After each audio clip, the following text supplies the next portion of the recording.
Suicide rates keep climbing in Indiana and across the country. In many cases, it's difficult to figure out why a person may take their own life, but as Nina Criscolo explains, a short delay in a time of crisis could save someone's life. Yes, that's absolutely right. 20 minutes or less. Harvard researchers say that's how much time passes for most people between the first thought of a suicide and a person actually committing the act. In half of those cases, it's 5 minutes or less. That's why crisis experts say it's so important for those struggling and their loved ones to find a way to buy time. He was that person that people would gravitate to. People just gravitated to him, wanted to be with him. Spencer Wilson was a 23-year-old working college student, the life of the party and a proud uncle. On April 28th, he took his own life. It's really hard to explain. It's, we're not the same family that we were April 27th.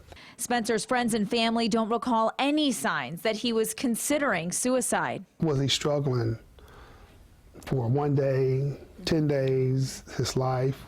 Looking back, his father wishes Spencer had taken a moment to contact someone for support. Just take 1 minute to, like I said, to call someone and reach out. Time. It's the one thing Spencer's family wishes for more of, and quite possibly the one thing that could have made him and so many others who die by suicide choose life instead. That's what we often will tell people when we're crisis counseling.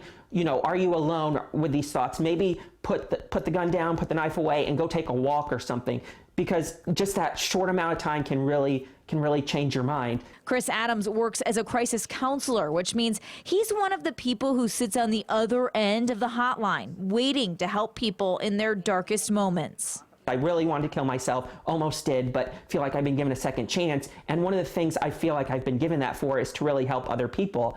Adam says while society has become more accepting of mental health issues, the stigma remains. They still feel like, no, that's not something we should talk about, it's not something we should express, and it absolutely is. And that's why the Wilson family is sharing Spencer's story and wearing shirts that say Team Spendo. There's a team, it goes along, you're not alone. If it can just impact one person, know that, okay, it's bad right now, but just reach out to someone, anybody, and just tell them, hey, this is what's going on. And don't be ashamed to know that, something's not right with me. There's nothing to be ashamed of, because everybody's struggling with something.